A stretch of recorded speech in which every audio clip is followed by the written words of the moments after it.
Pontualidade britânica.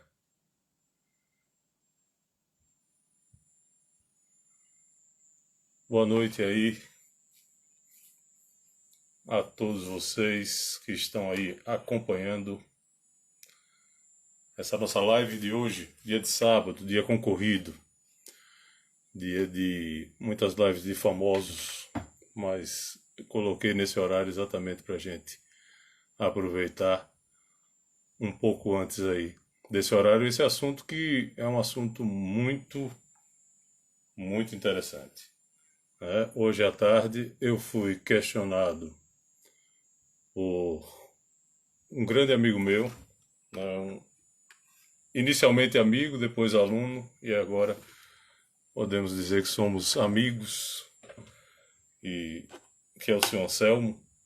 E ele me questionava hoje exatamente sobre essa questão aí do coronavírus e as escolas particulares. E aí, quando a gente fala em escolas particulares, vamos falar, obviamente, de universidades também, de faculdades, ou seja, toda e qualquer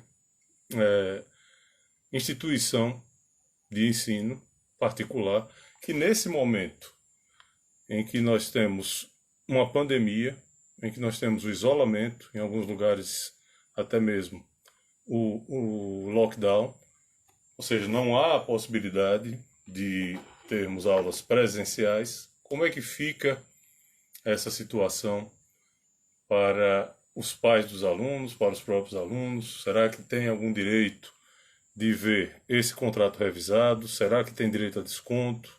Como fica a questão de uma rescisão desse contrato, por exemplo?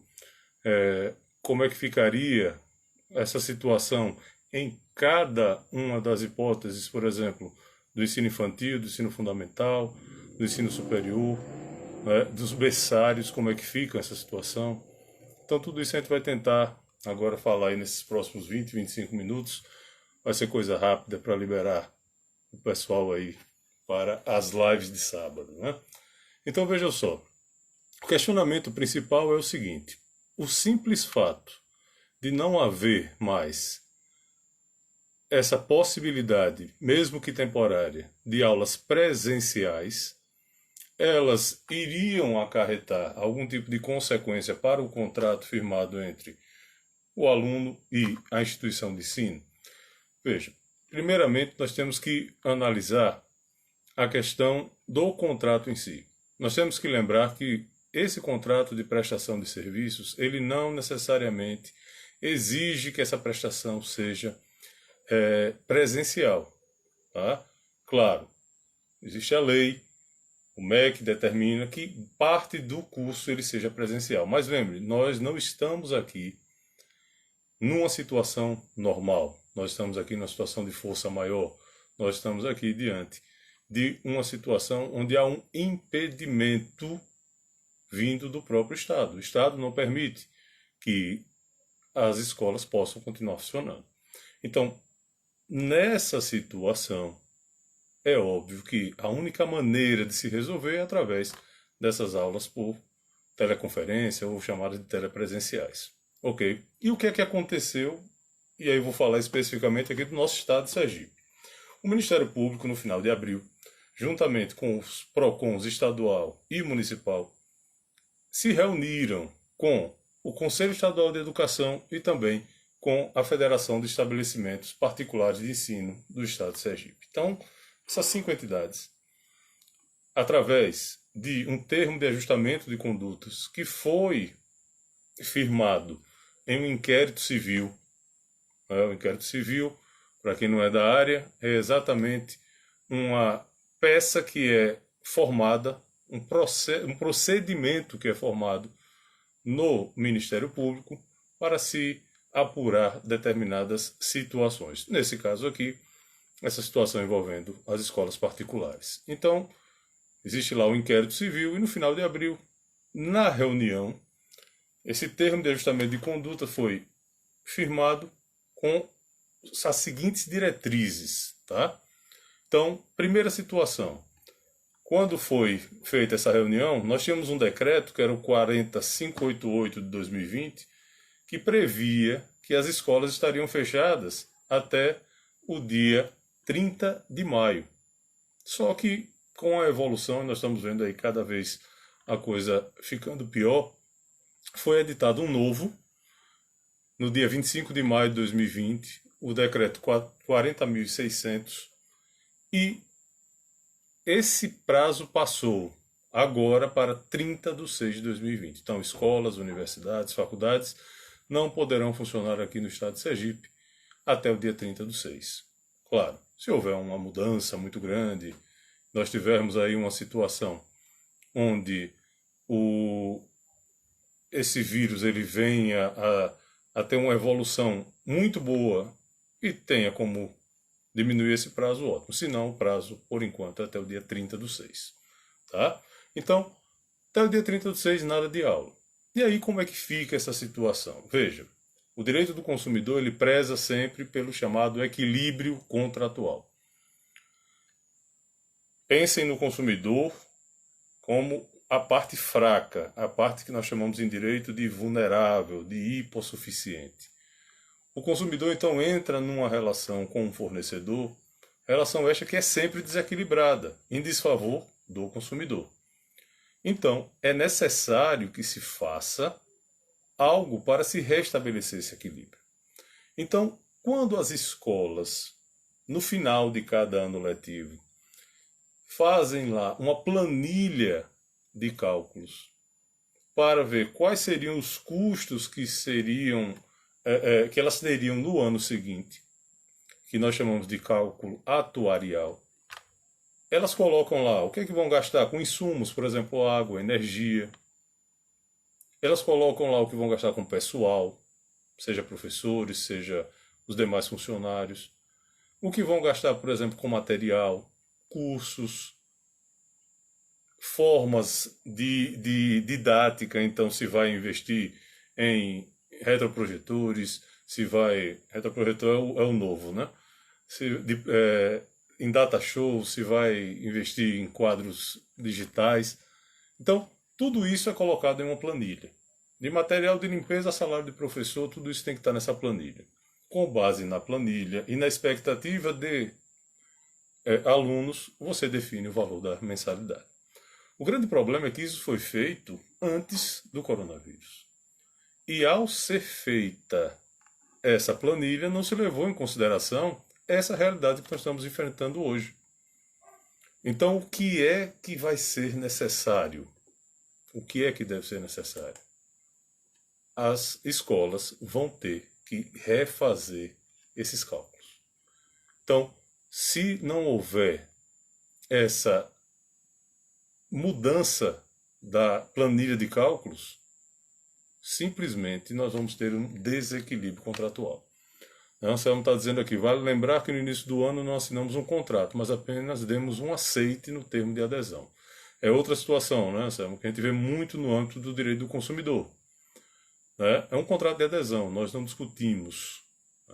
As cláusulas já vêm impostas pelo fornecedor e nós simplesmente aderimos àquele contrato. Ok? Isso torna o contrato nulo? Isso torna o contrato abusivo? Isso torna o contrato inválido? Não, não necessariamente. Eu sempre dizia em sala de aula o seguinte: o contrato de adesão ele vai ser tão bom ou tão ruim quanto boas ou ruins forem as cláusulas que o fornecedor coloque nela. Então, nesse caso, nessa situação, nós vamos ter que verificar o seguinte: no momento em que foi feito o cálculo,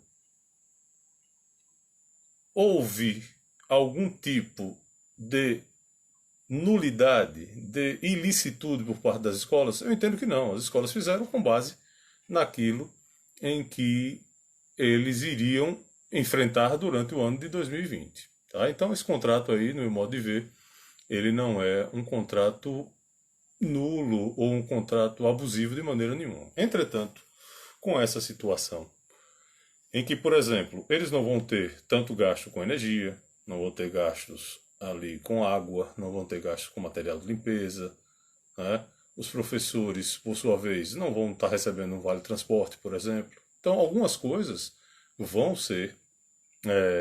ter que ser diminuídas esse custo. Por outro lado, tiveram que investir em tecnologia, isso também pode ter gerado custo. É por isso que um dos pontos que ficou acordados lá nesse termo de ajustamento de condutas é exatamente essa imediata apresentação de uma planilha de custos. Tá?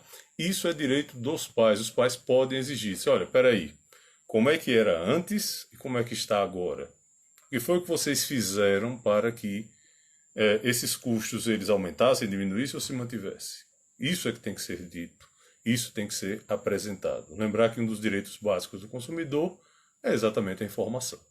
Então, nessa situação, feita a planilha de custos, que tem que ser entregue aos pais, todo e qualquer pai que quiser pode pedir e tem o direito de receber, vai se analisar se houve ou não aí um aumento ou uma diminuição. E com base nisso, se pegar um desconto. Né? Éder falou ali que na escola da neta já deram desconto. Ótimo, Éder.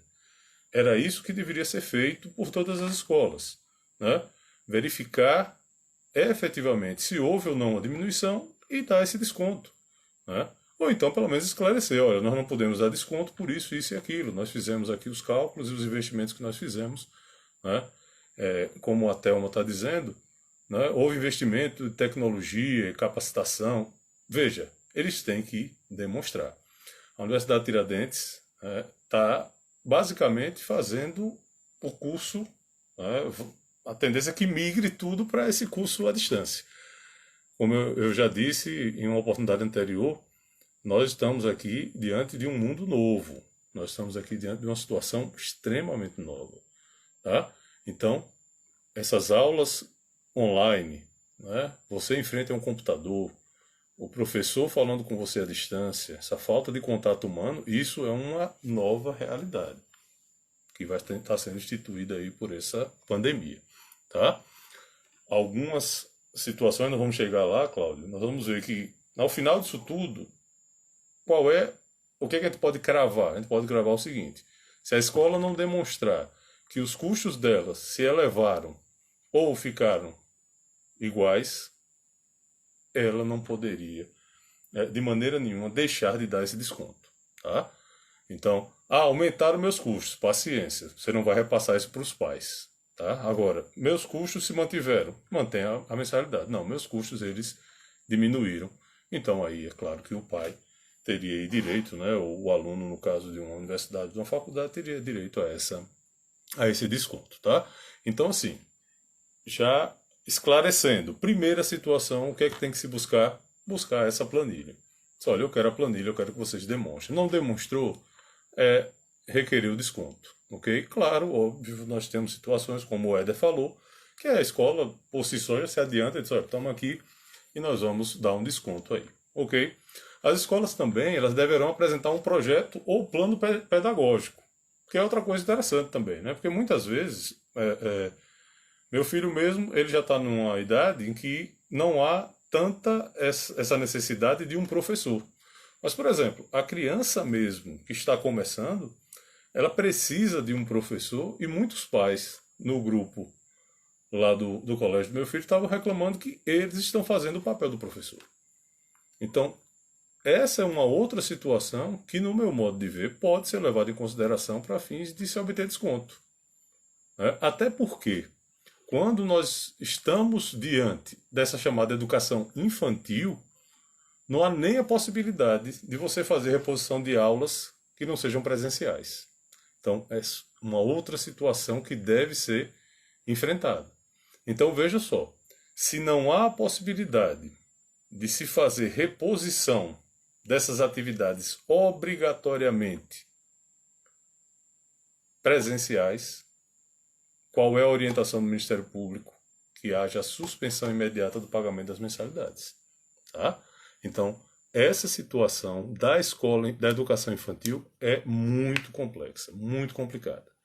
Tá? Porque pela sua natureza, ela não tem como ser feita essa reposição de aulas através de ensino não presencial. Não tem como, infelizmente, não tem como fazer. Tá? Então, as escolas, quando isso passar né? Havendo tempo hábil, eles vão ter que fazer a reposição presencial dessas crianças da educação infantil. Não fez, olha, infelizmente nós não vamos ter como. Então, amigo, você não vai poder cobrar as mensalidades, ok? Essa é uma outra situação. Berçário. Gente, berçário não tem o que fazer. Suspensão de pagamento de mensalidade. A criança não vai para lá, a criança não vai ter atividades, obviamente, online, então você aí não tem que pagar nada. Pagamento de mensalidade suspensa, tá? Escolas de ensino integral ou semi-integral. Nós temos também essa situação, tá? O que é que deve acontecer? Aquelas atividades extracurriculares, elas deverão ter o seu pagamento suspenso. Então, tudo que for extracurricular, simplesmente você deixa de pagar.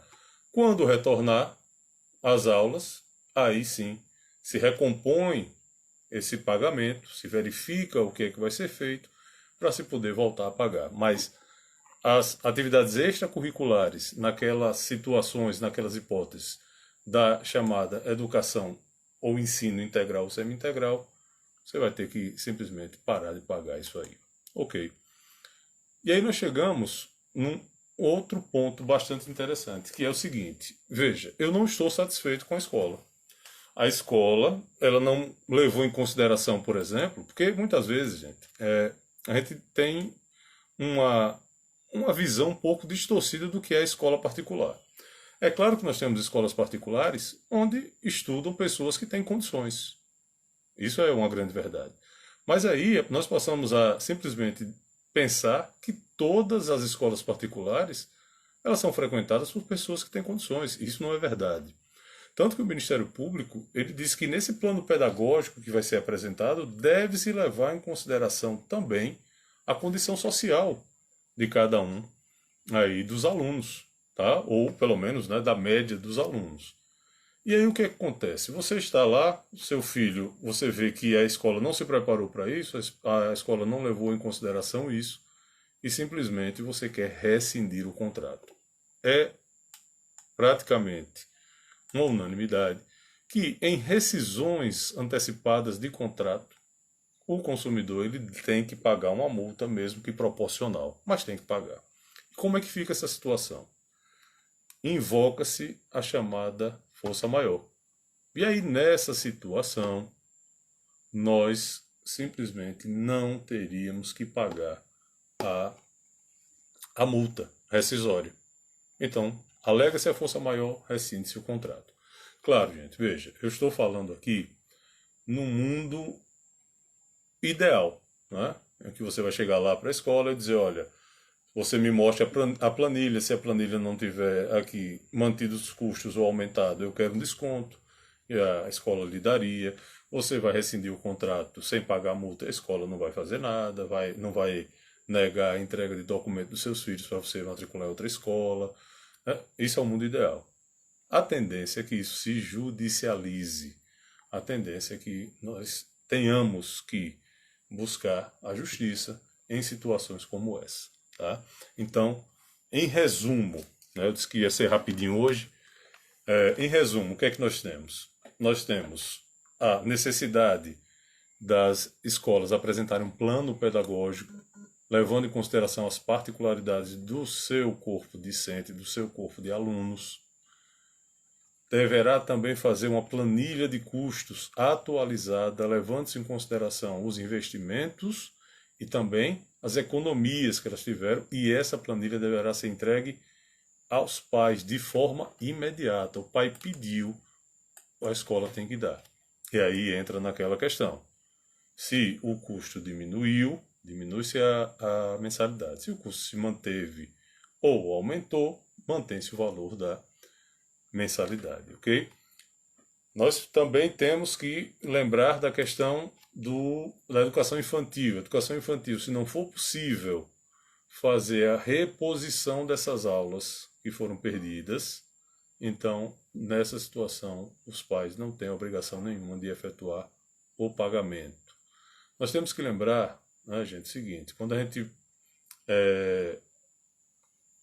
contrata uma escola, quando a gente assina um contrato de prestação de serviços educacionais, nós estamos basicamente dizendo o seguinte: escola, nesse ano, ou faculdade, nesse período, você tem esta carga horária e você tem este material, ou esses assuntos que deverão ser passados para os alunos nesse período aí de semestre ou de ano.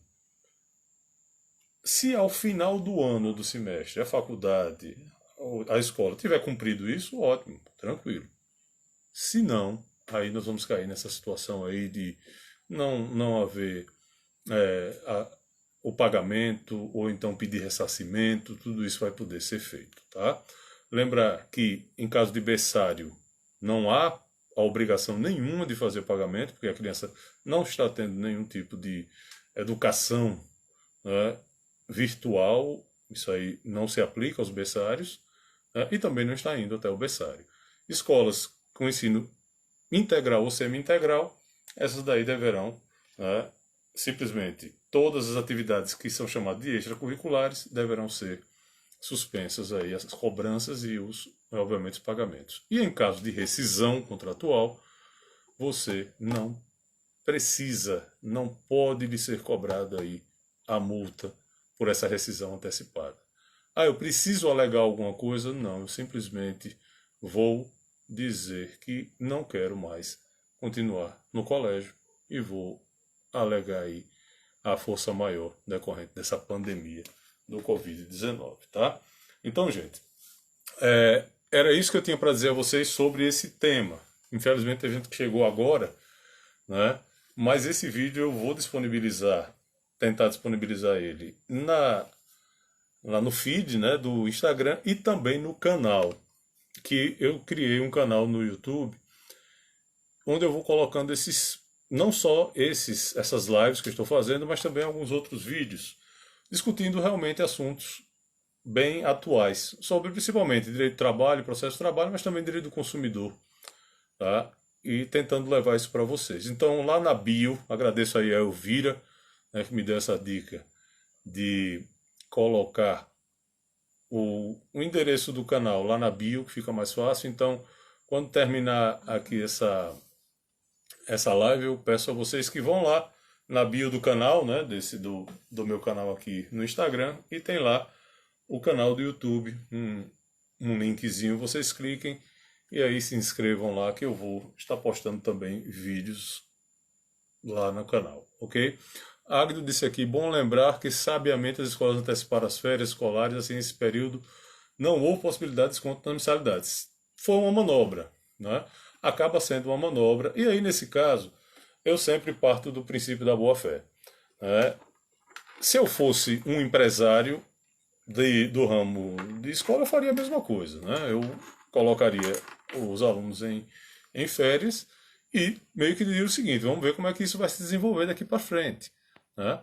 Então, houve essa antecipação? Houve. É ilícito? Não é ilícito, né? No caso até lá do colégio do meu filho, eu achei até que as férias foram muito grandes, eu acho que passou do mês, mas paciência, eu quero verificar no final do ano, né?